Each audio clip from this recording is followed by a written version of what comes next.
this is the week that you're going to get one of these games? First thing they need to do is prepare well. We've done that. And then we got to go play well. I think we played well, but we've been talking for a few weeks now about making the key play when it matters the most. And if you're ever going to win a game like this, you're going to have to make some key plays. Let's talk about player leadership this week after the locker room scene on Saturday.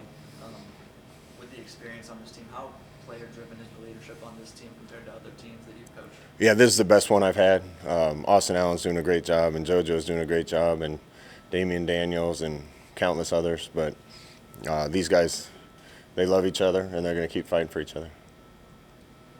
Coach Beckton said on Tuesday that Travis Vokolek has taken big steps forward in that area.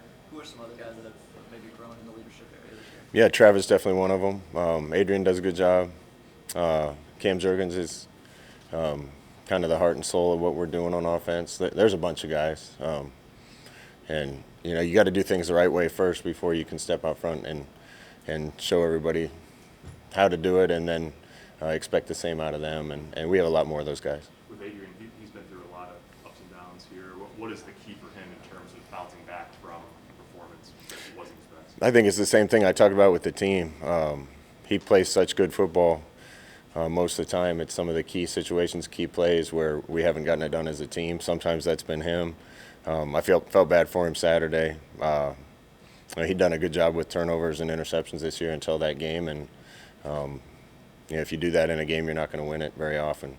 So that was tough. But again, it's decisions and execution in key situations, and we got a lot of guys capable of doing it. We got to do it. It seemed like you guys liked what Xavier and Omar did when you had that extra bye week and sort of building up to the stretch run. Are you kind of hopeful about what they can give you down the finish? Yeah, they both got bright futures if they stay on a good path. With guys like that, it was just a matter of repetitions. And through the COVID year, both those guys missed most of every practice, and just hadn't got enough reps to be consistent enough, to be in shape enough, to know what to do well enough. And they both been doing a good job of showing up, being there, working hard at practice. And when you do those things, talent usually shows itself. Defensively, what kind of a balance exists with this Ohio State quarterback, with Stroud, and getting pressure on him, but not allowing him to use his athleticism outside the pocket? Yeah, these guys have elite talent everywhere. Offensively, they have elite talent. I think they got 3 NFL wide receivers and huge offensive line and a really good tight end and freshman running back that right now is playing about as well as anyone in the league. So, if you try to stop something, they're going to beat you with something else, and you just got to play a sound, solid game. You played really good complementary football. I think Oklahoma's a good example. Is that something you talk about, complementary football, or?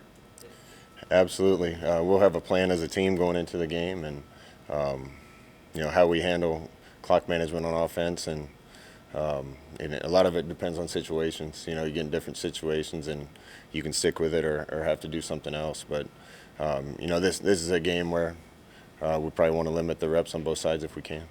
You guys announced this project 2 years ago on the eve of the Ohio State game, or at least had an unveiling.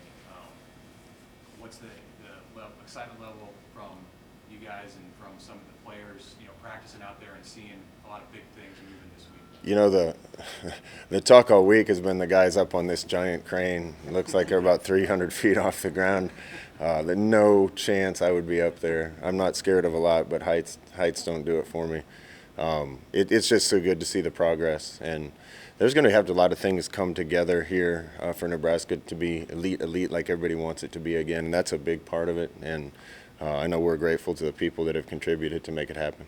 You talked on Monday about sort of from your perspective, blocking out noise, not thinking about what people are saying externally. Is that something that you have addressed or feel the need to address with the players? Like, do you worry about them feeling added pressure down the stretch? No, I don't know. At Nebraska, there's always pressure. There's so much interest in so many people with opinions and talking, and it's hard to not notice any of that. But our players have done a great job of locking in and being prepared, and we're going to go give it our best shot Saturday against an elite team. Chase made his one kick last week. Is you feeling good about him going into this week, and how's he been doing? Yeah, we're going to stick with him. He did a great job coming in and competing. Did a great job earning it last week, and you know, I really liked the look he had in his eye. He had a confident look in his eye, and that gives me confidence. Does he have a pretty big leg, or can he?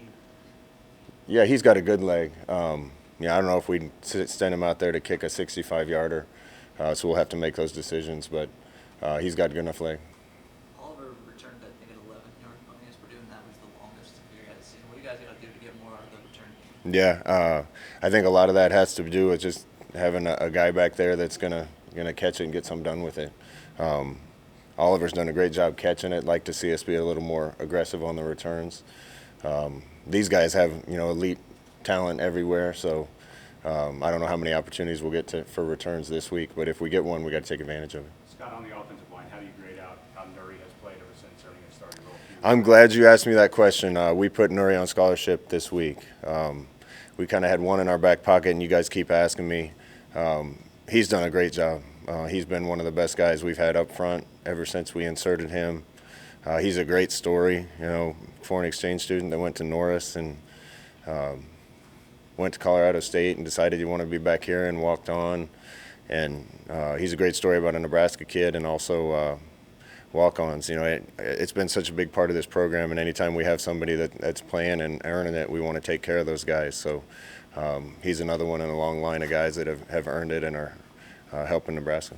How did you deliver that news to him, and how did he receive it? I walked up to him at practice and told him, and he was excited. Good. Thanks, guys. Thank you.